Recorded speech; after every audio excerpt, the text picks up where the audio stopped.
Buenos días, buenas tardes, buenas noches, amigos y amigas. Muchas gracias por estar con nosotros en un espacio dominical más de Victoria Soberana. Como ustedes saben, Victoria Soberana es un ministerio pentecostal que tiene como propósito abrazar, amar, restaurar y predicar el Evangelio a toda criatura viviente. Gracias por acompañarnos desde sus casas, desde sus trabajos, tal vez desde sus lugares de estudios. No importa el día, la hora, el lugar en el que usted nos esté viendo, lo que importa es que está con nosotros interesado por descubrir más acerca de los misterios de Dios, acerca de Dios y su palabra. Hoy entramos ya en una fase final, en la fase final de la serie de estudios que estamos desarrollando acerca del tabernáculo. Hoy vamos a ver el tabernáculo parte 6 y la próxima semana vemos el tabernáculo parte 7 y acabamos esta serie de estudios. Antes de iniciar, quiero pedirle que desde el lugar en donde usted se encuentre me acompañe con una oración para pedirle al Señor que sea Él tomando el control de este tiempo y que sea Él guiándonos con su sabiduría, sosteniéndonos, hablando a nuestro corazón, derribando los muros de nuestra mente, quitando vendas de nuestros ojos, para que podamos aprovechar al máximo este tiempo y nutrirnos enormemente de su palabra. Acompáñeme, por favor.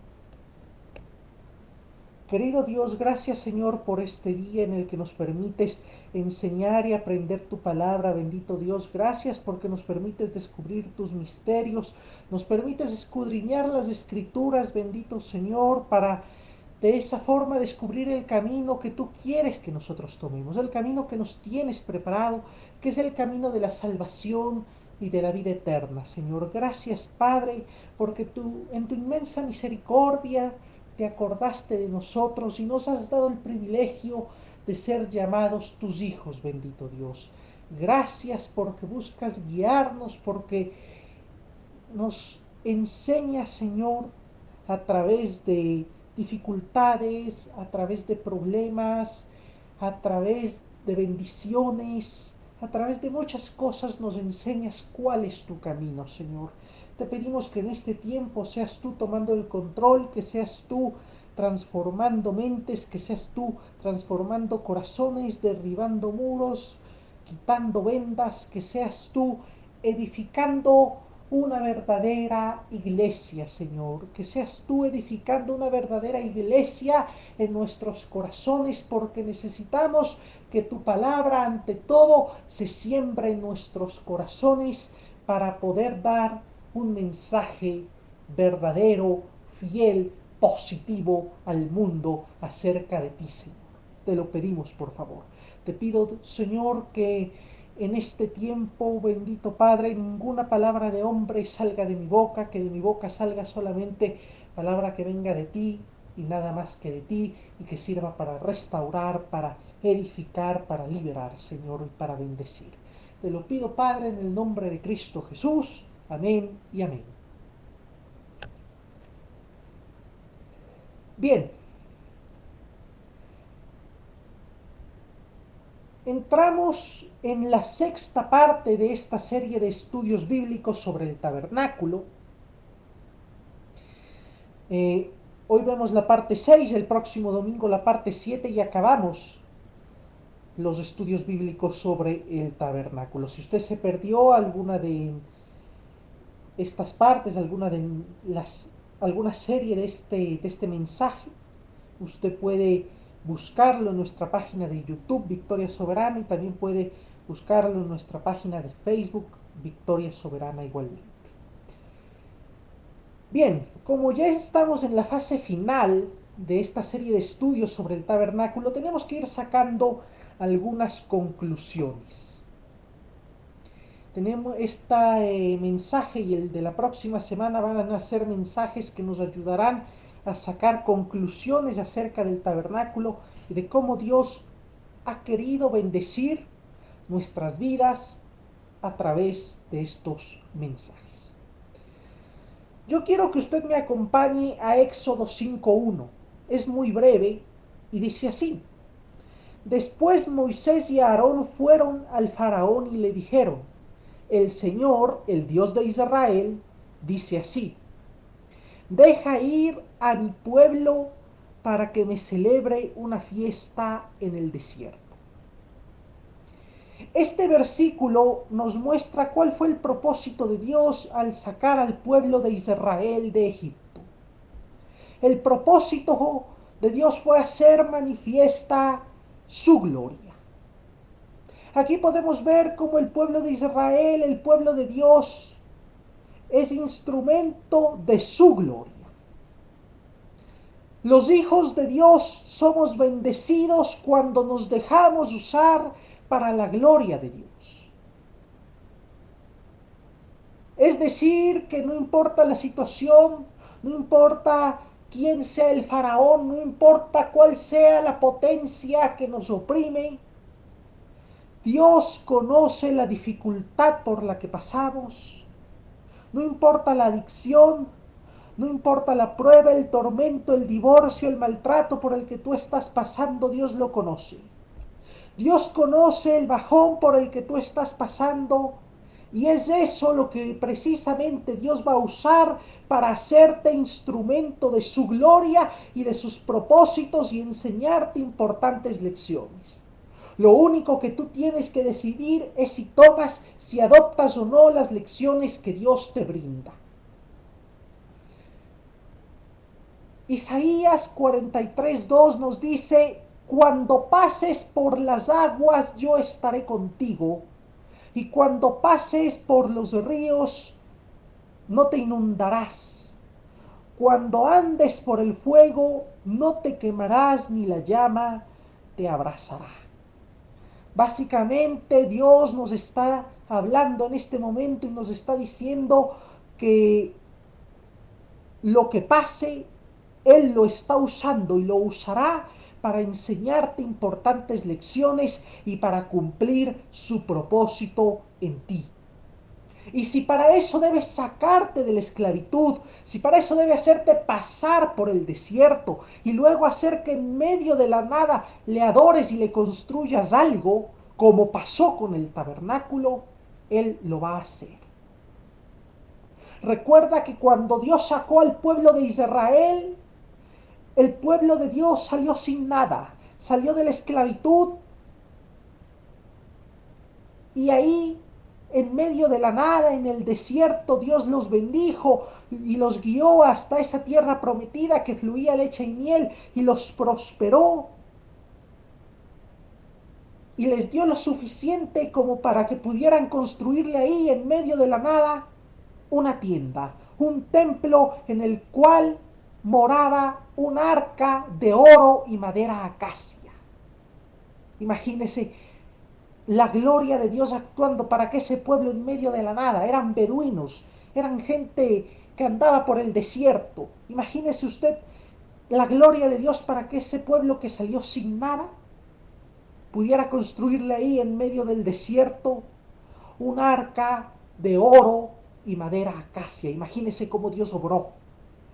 Y a ese mismo pueblo a lo largo de los siglos lo prosperó tanto, en medio de esclavitudes y dificultades, en medio de divisiones, de problemas políticos, en medio de persecuciones, hasta convertirlo actualmente en una potencia económica y científica en el mundo. Pero todo esto no se originó en la prosperidad y no se originó en la abundancia y en la riqueza, se originó en la nada, se originó en la dificultad, se originó en la prueba. Ahí en medio de la prueba Dios moldeó a su pueblo, Dios moldeó a sus hijos. En medio de la prueba Dios hizo a Israel. En medio de la prueba Dios enseñó a Israel y Dios glorificó a Israel. En medio de la prueba Dios hizo de su pueblo una nación grande tal como había prometido. En medio de la prueba Dios transformó a Israel. En medio de la prueba Dios obró. Y si nosotros recorremos la Biblia, tanto el Antiguo como el Nuevo Testamento, nos vamos a dar cuenta que una de las particularidades de Dios es que Él obra, que Él actúa en medio de la prueba, en medio de la dificultad. Acuérdate de Pablo. Cuánto tuvo que pasar Pablo para llegar a Roma? No fue fácil para Pablo llegar a Roma. Pero Dios actuó en medio de la prueba. Y fíjate cómo fue difícil para Jesús ser crucificado, agonizar en la cruz. Y cómo lloró sangre y se desesperó. Era Dios actuando en medio de la prueba. Y si usted revisa la historia, no solamente del pueblo de Israel, sino del cristianismo, usted se va a dar cuenta que efectivamente Dios tiene la maravillosa particularidad, la maravillosa característica de actuar poderosamente y de manifestar su gloria en medio de la prueba. Es decir, Él usa la dificultad para enseñarnos grandes lecciones y nos usa aún en medio del problema, en medio de la dificultad, en medio de la acechanza del diablo, nos usa para ser instrumentos de su gloria. Si usted revisa la historia del cristianismo, se va a poder dar cuenta de los siglos de persecución por parte del Imperio Romano.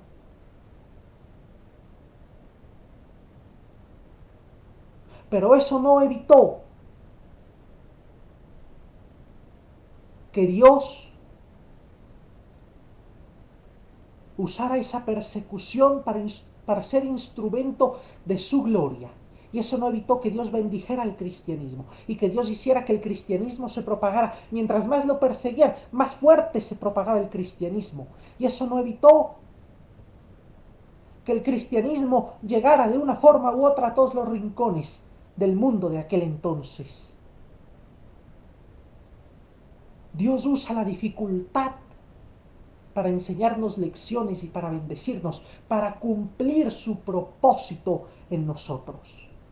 Y si nosotros creemos en un Dios grande, de cosas grandes, tenemos el reto de confiar en Dios aún en medio de la dificultad, porque aún en medio de la dificultad Dios te va a usar para levantar un tabernáculo. Aún en medio de la dificultad Dios te va a usar para adorarle y para que el mundo sea testigo de la gloria de Dios.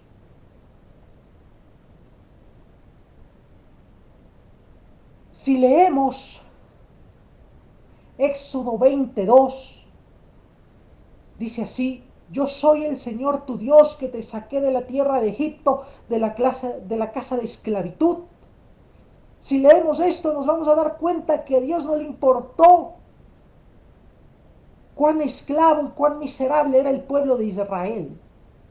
Porque cuando Él quiere hacer algo, no hay nada que le impida hacerlo. A Él no le importó cuán poderoso se supone que era el faraón. A Él no le importó a la hora de sacar al pueblo de Israel. A Él no le importó nada de eso. Y no le importó que en el mundo de aquel entonces Egipto era supuestamente una potencia mundial, la más grande. A Él no le importó.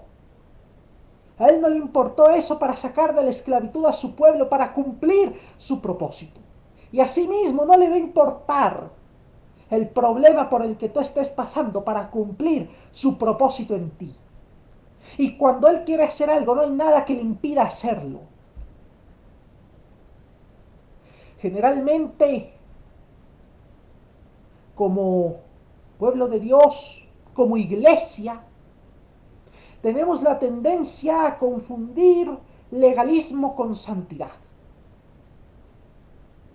Y esa confusión es la que nos impide desarrollar nuestro trabajo de transmitir el ministerio, de transmitir el evangelio con eficiencia. Hay que aprender a diferenciar legalismo con santidad, porque legalismo es simplemente cumplir la ley, hacer algo porque debes hacerlo, porque así te lo dicen. La santidad es diferente. La santidad es sufrir una transformación, una metanoia.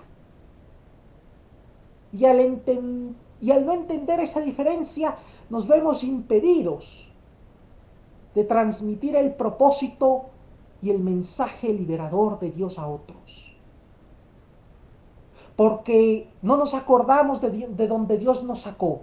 Entonces, como no nos acordamos de donde Dios nos sacó, y no nos acordamos que a Dios no le importó cuán drogadictos, cuán borrachos, cuán alcohólicos, cuán mujeriegos, cuán pecadores hayamos sido en el pasado, Dios simplemente actuó y obró en nosotros. Como no nos acordamos de eso, entonces condenamos al mundo. Condenamos al mundo y creemos que Dios no puede usar al mundo y que el mundo no merece conocer a Dios. Y creemos que Dios no puede usar al borracho, al drogadicto, al alcohólico y nos volvemos mezquinos.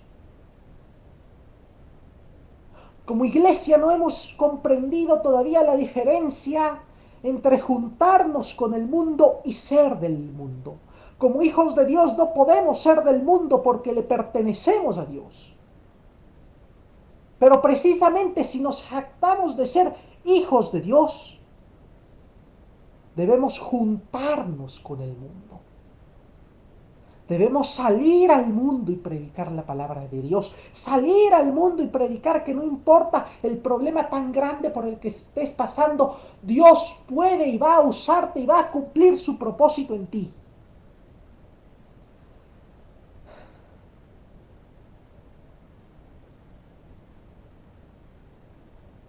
En esta serie de mensajes que Dios me ha permitido compartir con ustedes sobre el tabernáculo, yo, a pesar de ser evangelista, le he hablado principalmente a la iglesia, a la asamblea de creyentes, porque en griego iglesia es asamblea. Entonces nosotros como iglesia, nuestro significado verdadero es asamblea de creyentes. Le he hablado particularmente a esa asamblea de creyentes, a pesar de ser evangelista, y no sabía por qué.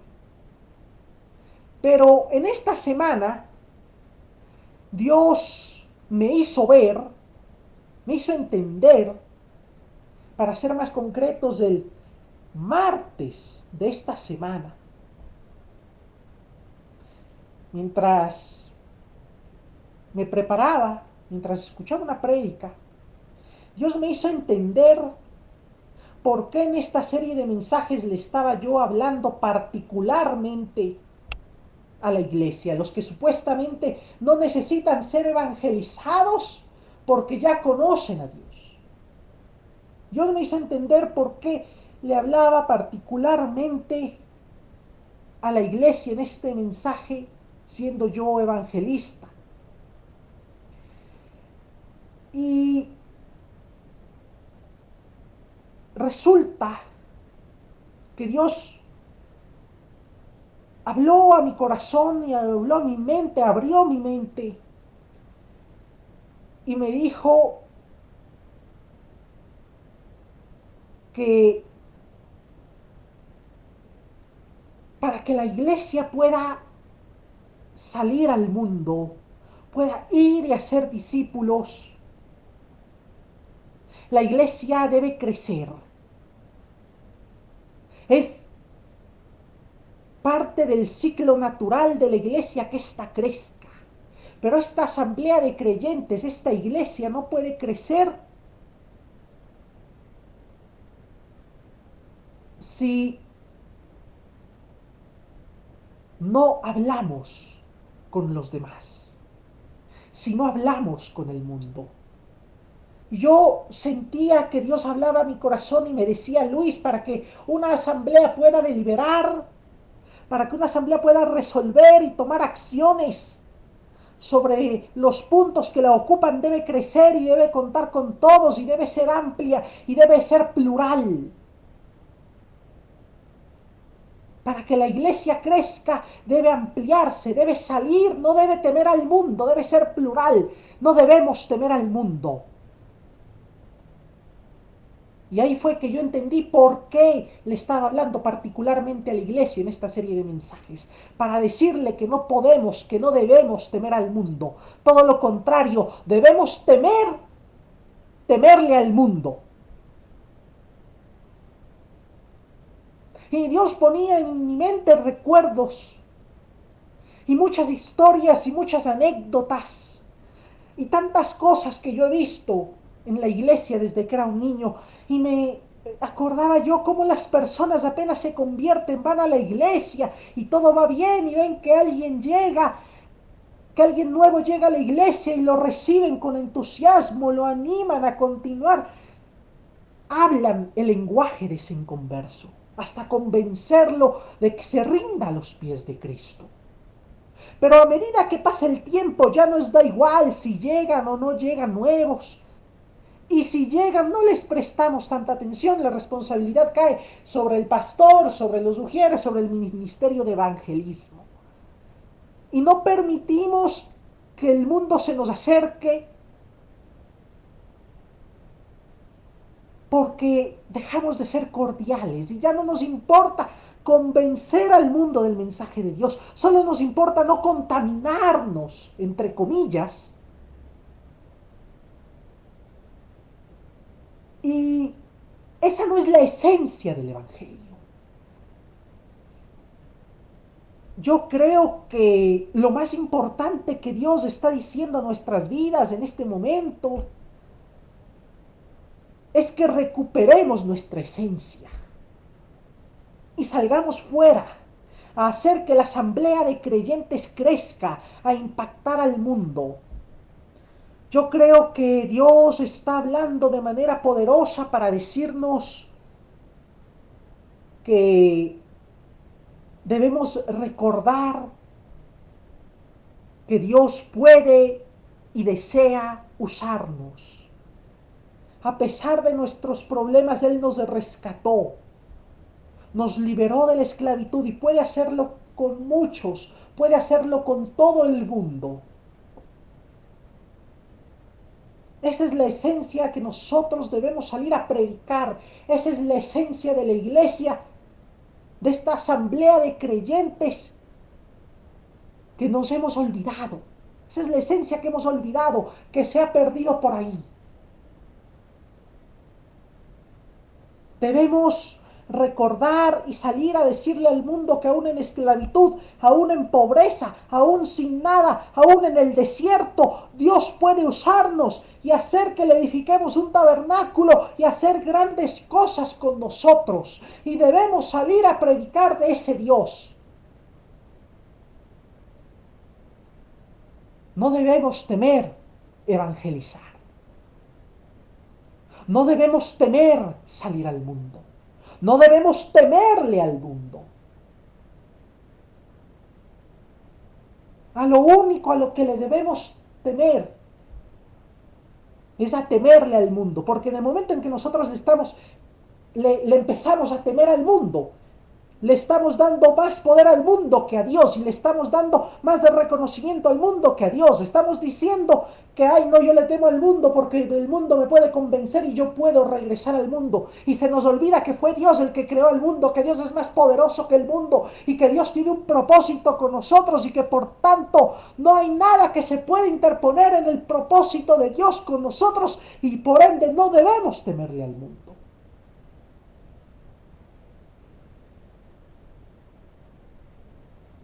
Ay, decimos que Dios es todopoderoso, pero solo lo decimos. Sería distinto si aparte de decirlo también lo creyéramos. Porque si en verdad lo creyéramos, no le temeríamos al mundo, no le temeríamos salir a evangelizar. ¿Y qué es eso de contaminarnos con el mundo? El verdadero Hijo de Dios no debe temer a contaminarse. Es el mundo el que debe contaminarse con el mensaje de Dios y el que va a contaminarse con el mensaje de Dios. No el Hijo de Dios se va a contaminar con el mundo.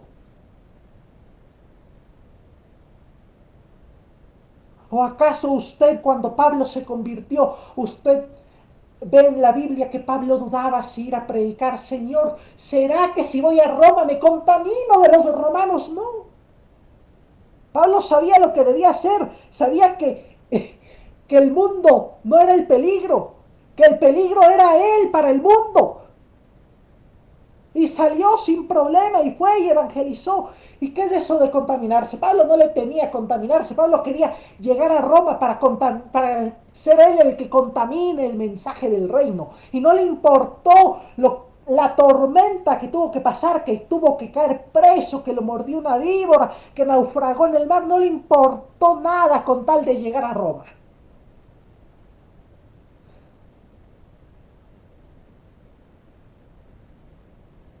Es hora, hijo de Dios, hija de Dios, es hora de que recuperes tu esencia.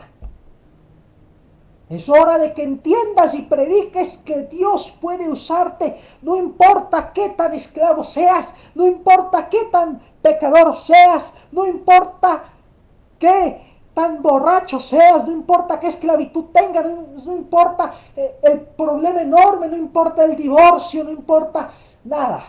Dios, no importa el problema por el que tú estés pasando, Dios puede usarte.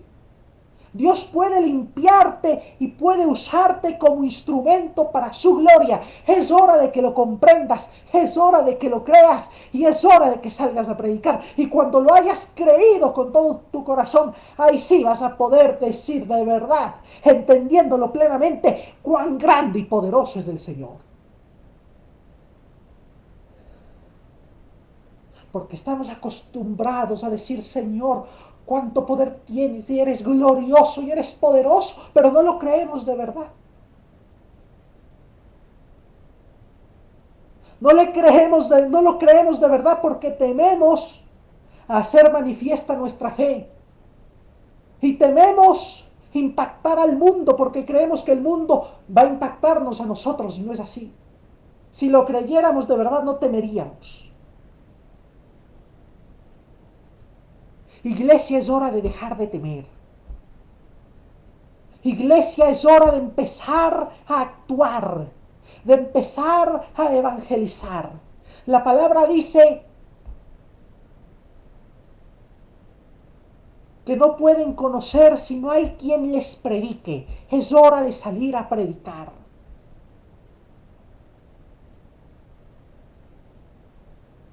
Y a los jóvenes les digo, seguramente ustedes, al igual que yo, quieren cambiar el mundo. Seguramente ustedes, al igual que yo, quieren impactar de manera positiva en este mundo para forjar una mejor sociedad. En ese sentido,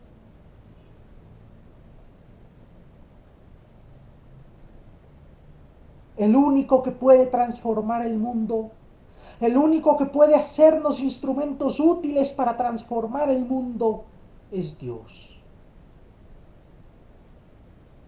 Y ustedes, jóvenes, no deben temer.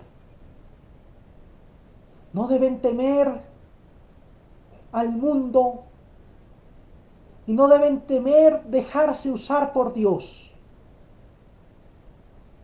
Porque Dios puede hacer de ustedes ese aire fresco, esa bocanada de aire fresco que este mundo necesita.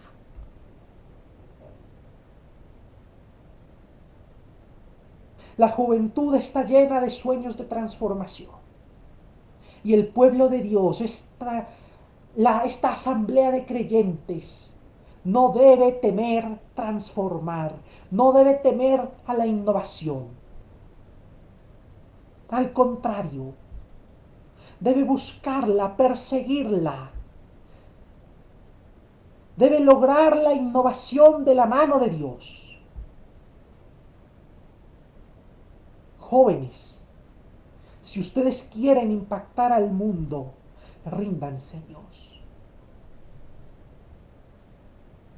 Adulto, no importa el problema que tú tengas, no importa si tienes 30, 40, 50, 80, 90, 100 años, no importa.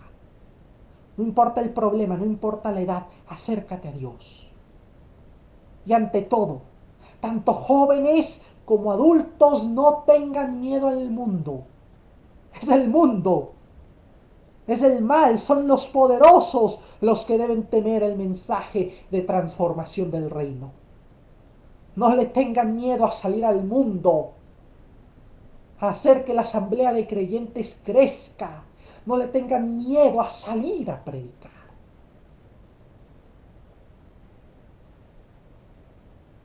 Esta gran asamblea de creyentes, como toda asamblea, tiene una constitución. Esa constitución es la Biblia. Y esta gran asamblea de creyentes, esta iglesia, la iglesia de Dios, el pueblo de Dios a nivel mundial puede crecer si seguimos esa constitución. Puede crecer. No temamos a salir fuera. No temamos a transformar. Pero recordemos que por sí solos no podemos transformar, que necesitamos a Dios para transformar. No le temamos al cambio.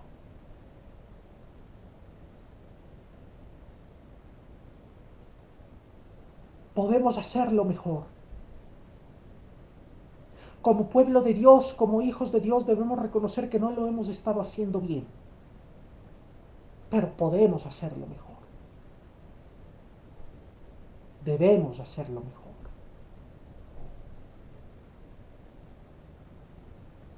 Dios puede y quiere levantar a muchos Pablos, a muchos Pedros, a muchos Santiagos. Dios quiere levantar también a muchos Moisés y a muchos Isaías. E incluso Dios quiere trabajar con los Jonás, con esos que al principio se niega y tienen que ser un poco sacudidos para acudir a los pies de Cristo y hacer su voluntad.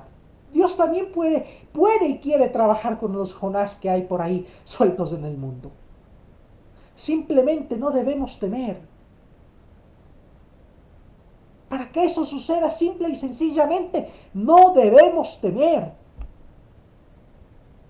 Es el mundo y son los poderosos los que deben prepararse para ser contaminados con el mensaje de Dios, no al revés. Pueblo de Dios, no debes temer salir fuera. En este mundo cargado y atribulado, es hora de salir fuera y ser la luz del mundo. El mismo Jesús lo dijo, ustedes son la luz del mundo. Bueno, es hora de que esa luz se encienda y que el brillo de esa luz ilumine al mundo. Y Jesús dijo, ustedes son la sal de la tierra. Bueno, es hora de que la sal salga del salero y le dé sazón a este mundo. Hay que sazonar, hay que darle sabor a este mundo desabrido, a este mundo que ha perdido la alegría y que ha perdido el brillo y que ha perdido la luz por las desgracias. Es hora de salir, podemos hacerlo, debemos hacerlo. Y es mi oración que tú desde donde estés comprendas este mensaje. No debes temer, iglesia, no debes temer salir al mundo. Y tú, inconverso, no debes temer entregarte a Jesús. Simple y sencillamente no tenemos otra opción. Como dice la palabra, ay de mí si no predico el Evangelio. Quiero que me acompañe inclinando su rostro en esta oración final. Señor, gracias bendito Padre por este tiempo.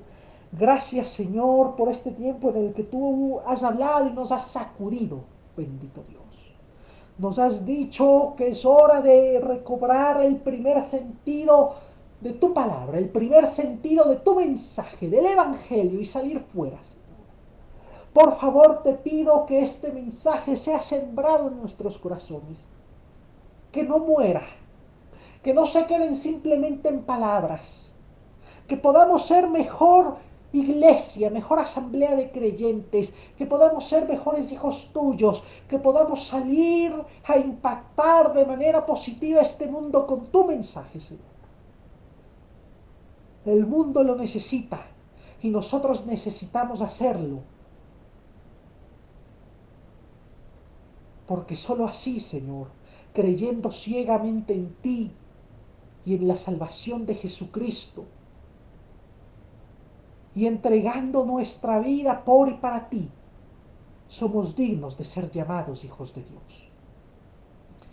Te pido, Señor, que seas tú derribando las cadenas y los muros, bendito Padre. Que seas tú guiándonos por caminos de amplitud, de diálogo, de paz, de entendimiento y de misericordia con este mundo tan afligido, Señor. Que seas tú impactando este mundo, que seas tú impactando en nuestros corazones, que seas tú liberando a los esclavos, a los oprimidos, demostrando que aún en medio del desierto tú puedes hacer grandes cosas y puedes hacer que tus hijos te construyan hermosos tabernáculos y hermosas arcas, bendito Dios. Te pido, Señor, que seas tú levantando al caído, devolviendo la vista al ciego, Señor, liberando al cautivo. Te pido, Señor, que seas tú actuando sobre los enfermos, levantando a los muertos, Señor, y que todos proclamemos tu gloria y tu poder, bendito Padre. En nombre de Cristo Jesús, te pido que sigas utilizando a Victoria Soberana y este tu siervo. Quiero ser importante y solo puedo ser importante si tú me usas, Señor. Te lo pido, Padre, en nombre de Jesús, amén y amén.